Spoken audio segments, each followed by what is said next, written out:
السلام عليكم تماشابینان شبکه حکمت تیوی. به صحیفه ما در اینستاگرام و تلگرام نیز ابونه شوید و ما را آنجا نیز پیگیری کنید. سروغه صحیفه ها در زیر این نوار.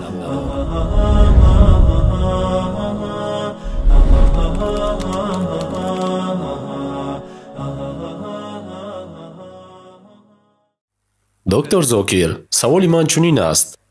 дар ин кишварҳои мо, яъне Замбия ва Сенегал, мо идеро бо номи гамо ҷашн мегирем.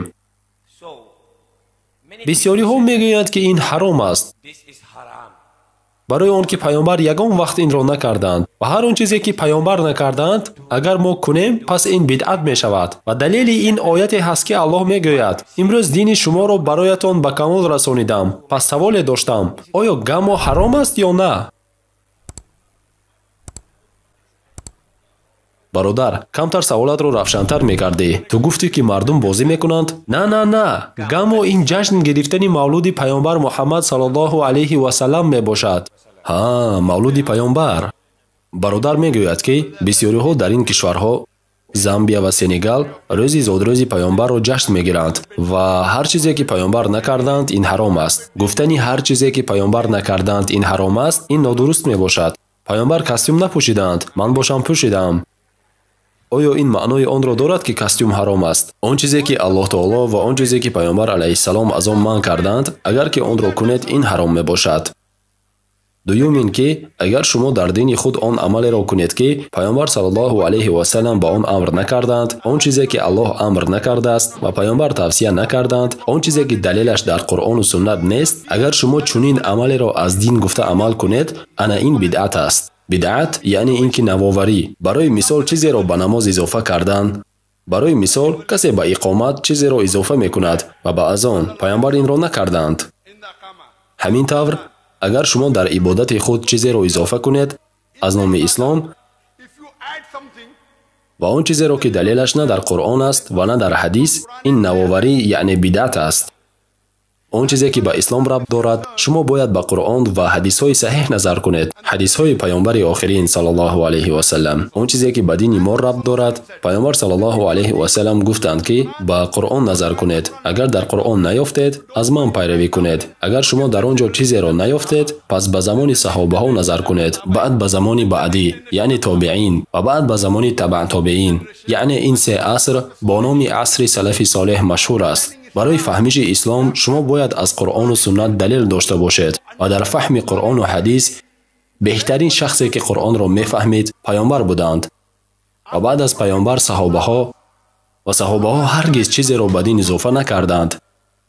барои мисол дуруд баъд аз азон, баъд тобеинҳо меоянд ва баъди онҳо пайравони тобеин. яъне Қуръон сарчашма ва намунаи аввалин дараҷа аст ва баъд амрҳо ва амалҳои паёнбар саллаллоҳу алайҳи васалам, баъд амал ва гуфтаҳои саҳобаҳо, баъд аз они тобеинҳо ва баъд аз они пайравони тобеин. акнун дар бораи ҷашни мавлуди паёнбар ягон ояте дар Қуръон, оне ки ба ман маълум аст, нест, ки дар он ҷо гуфта шуда бошад, ки мо бояд мавлуди паёнбарро ҷашн гирем. инро насрониҳо мекунанд.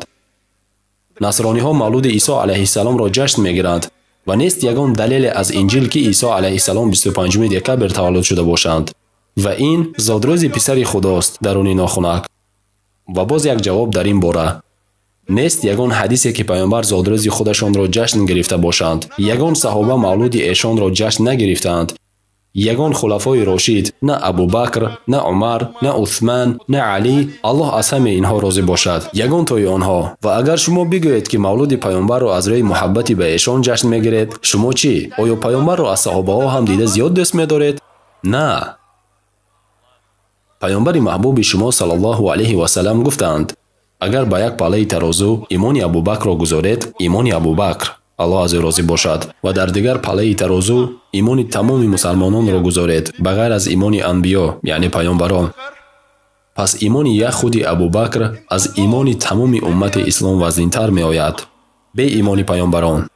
боз як ҳадисе ҳаст дар бораи Умар, Аллоҳ аз ӯ розӣ бошад. агар имони ӯ ба як палаи тарозу гузошта шавад ва имони тамоми уммати ислом, ба ғайр аз имони паёнбарон, ба ғайр аз имони Абу Бакр, ба палаи дигари тарозу гузошта шавад, пас имони як худи Умар аз имони тамоми уммати ислом вазнинтар меояд.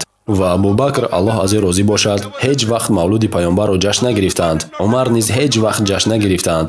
шумо чӣ аз онҳо беҳтаред? Чӣ хел шумо метавонед ки мавлуди паёмбарро ҷашн гиред? ҳеҷ яке аз саҳоба, ягонтои онҳо ҳадди ақал бароям як ҳадис нишон диҳед ки саҳобаҳо мавлуди ӯро ҷашн гирифта бошанд ва ман ба шумо ҳамроҳ мешавам. агар шумо ростгӯй бошед, пас ҳуҷҷат ва далел биёред. мардум чӣ мекунанд? онҳо кӯшиш мекунанд ки дар дин навовариҳо ҷорӣ кунанд. шумо метавонед ба тарзи ҳаёти худ навовариҳо ворид кунед. дар ин муаммо нест. шумо метавонед чизеро бисозед. ин муаммо нест. шумо метавонед ки бо тайёра парвоз кунед. ин ҳам муаммо нест. аммо агар дар дини худ бидъат эҷод кунед, шумо дар ҷаҳаннам ҷоеро барои худ омода кардаед. мувофиқи ҳадиси паёмбар саллаллоҳу алайҳи ва саллам. дар мавзеъҳои динӣ ҳамеша ба Қуръон ва ҳадисҳои саҳеҳ назар кунед.